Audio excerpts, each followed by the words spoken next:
So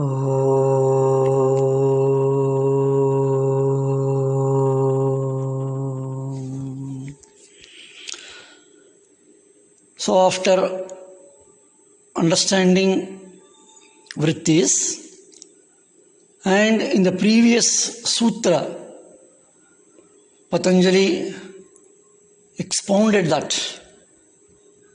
vrittayaha panchatayaha klishta aklishtaha. But the vrittis are of 5 kinds, and then they are klishta and aklishta. They are klishta because they rise from the kleshas, painful. And aklishta, they are not painful. But both are to be removed. Nirodhaha. So each vritti has klishta and aklishta, though they fall under the 5 kinds.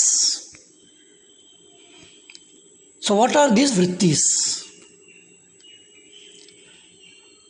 Patanjali names them, or in fact a detailed description, exposition comes from the next sutra, which we shall take up. The 5 vrittis are pramana viparyaya vikalpa nidra smrtayaha.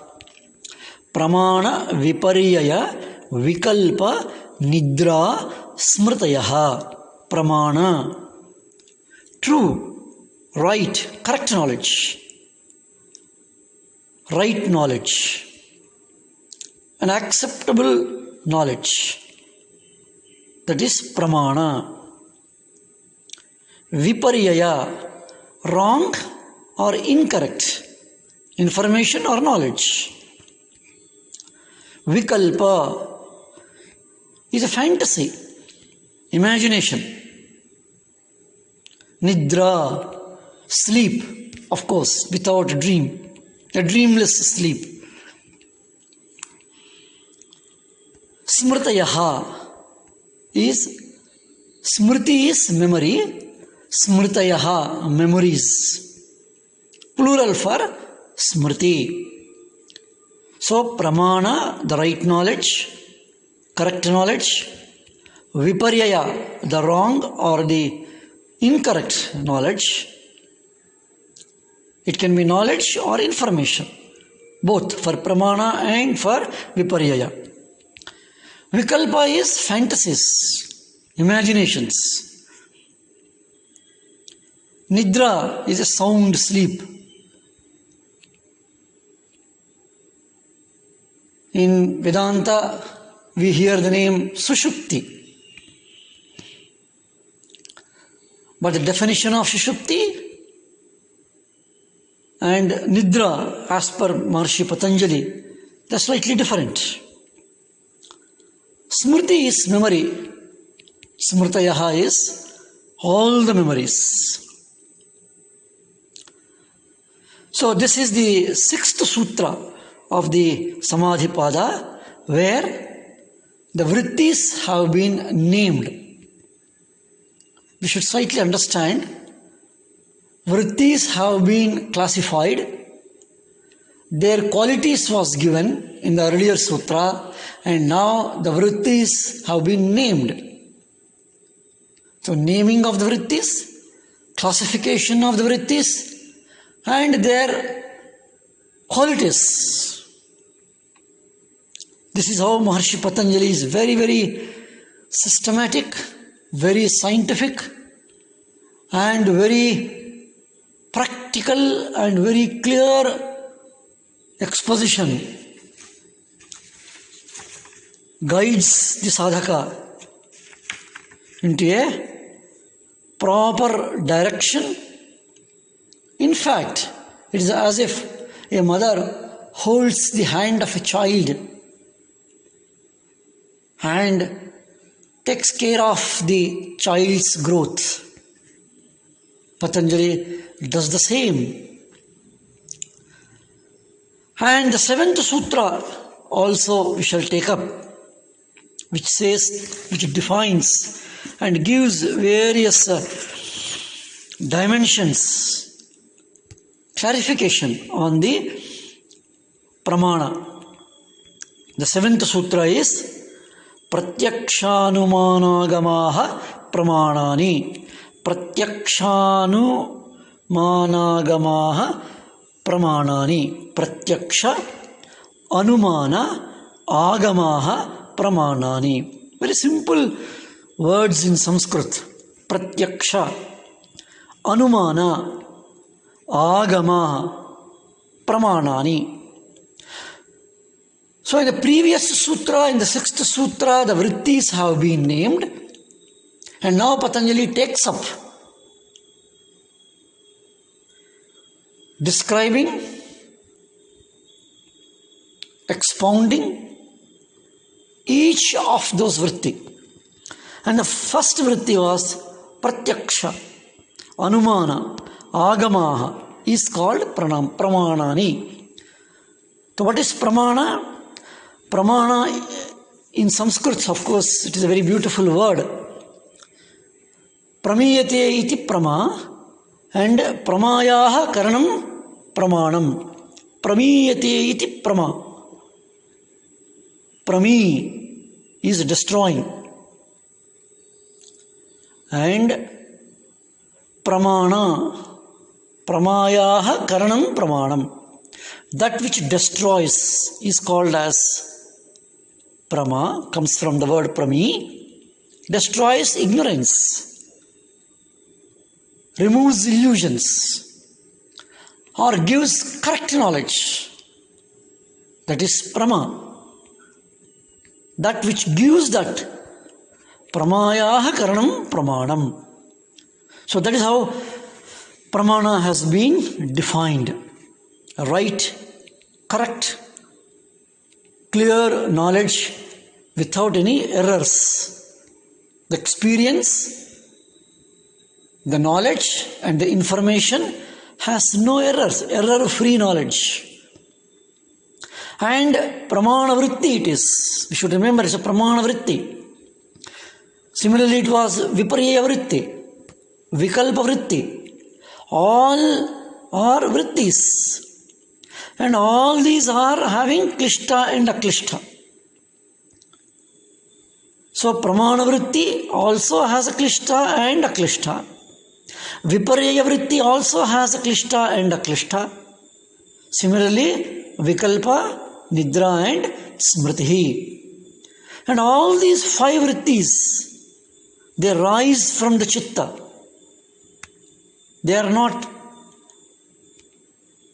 chitta itself. They originate from the chitta. Pramana vritti originates in chitta. Viparya vritti originates in chitta.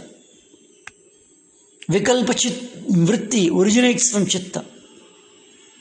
So, pramana defined, described in the seventh sutra as we just read. Pratyaksha, Anumana, Agamaha, Pramanani. Pratyaksha, very beautiful word. Prati Aksha it is called. Aksha is I. Prati is in front of or just opposite. So Pratyaksha is that which is in front of the eye.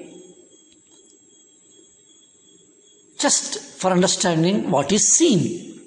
Pratyaksha is what is seen. Directly cognized, directly seen. We should remember, Pratyaksha is the knowledge or the information from the Jnanendriya. It is from the eye.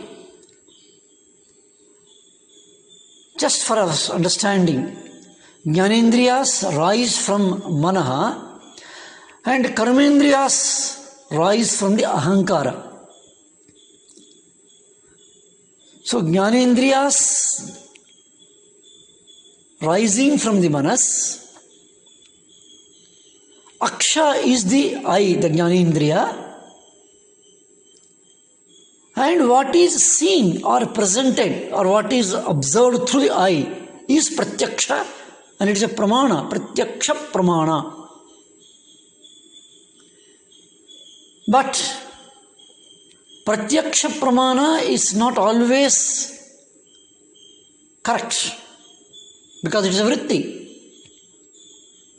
And this vritti has to be removed. And vritti has to be eliminated because it can be klishta and aklishta. That's why pramana, though it is authenticated, authoritative, but still it is a vritti. But as it is said that pratyaksha is direct contact to the eye, but still came in direct contact with eye, but it is still not direct, because after seeing through the eye, there can be interpretations within inside. And Pratyaksha is called as direct because the other Jnanendriyas, the knowledge comes from the other Jnanendriyas, are not directly in touch with it. Because we may listen a sound of a dog barking. We have only heard the sound of dog, but we cannot come to the conclusion that the dog is there. Dog may not be there, but sound is heard. But just because sound is heard, we cannot come to the conclusion the dog is there. That's why the information and the knowledge through the other Jnanendriyas are not Pratyaksha. It is only through the eye, it is Pratyaksha. That's why the Aksha is important. And after Pratyaksha, the second Pramana is the Anumana, inference. You infer.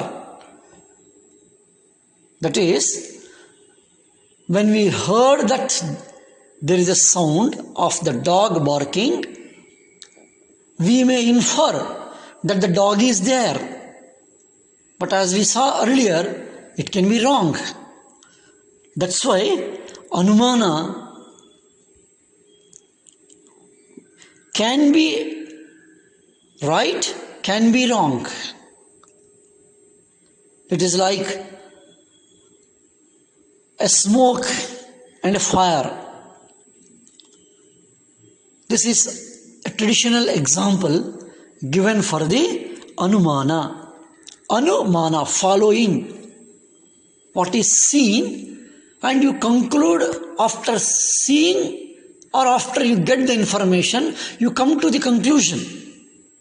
And this coming to the conclusion is based on what is seen or what is heard or what is information you got it, we got it. And it is something like a deduction. Deduction on the knowledge already we have. That is called Anumana. We know that fire generates smoke.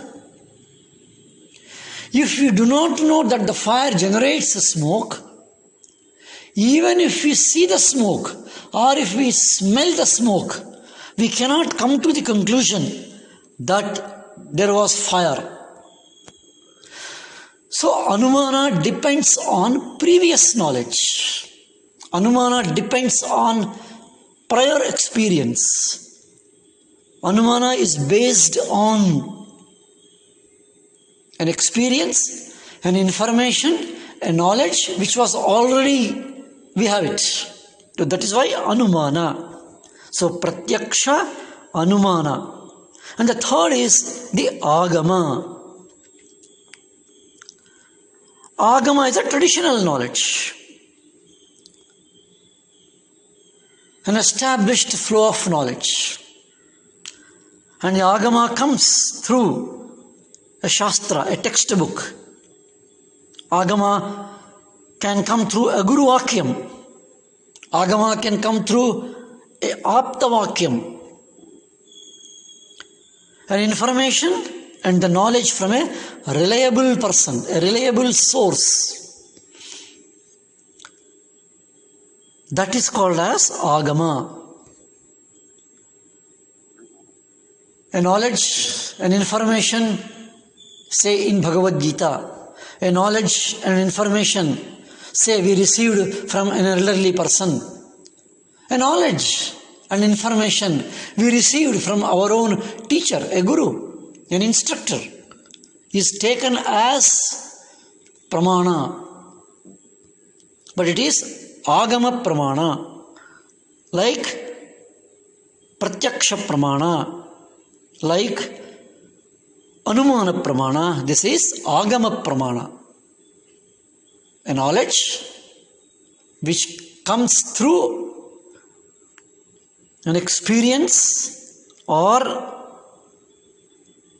through a traditional established source, a reliable source. And that is how pramana has been defined and discussed. Agama pramana, anumana pramana, and pratyaksha pramana. In these three things, anumana and agama are not direct, as we have seen. They both depend on some other experience, some other information, or we have to refer to something else. They are deducted, coming to a conclusion. And a blind person can never have a pratyaksha, literally speaking, because there is no aksha. If a blind person has not seen water at all, he cannot project a mirage in a desert. And that is how pratyaksha pramana, anumana pramana and agama pramana have to be understood. Nowadays we find so much of information and knowledge is flowing through our mobiles, WhatsApps, TV channels. We do not know what is right, what is correct, what is the deduction. And many times we find social disturbances, social violence, and within ourselves, among our own relationships, human relations gets disturbed, human relations gets torn, human relations gets violent, because we are not clear of the information, of the knowledge, and we take it granted as it is pramana. It's right, but we don't refer it is right or wrong.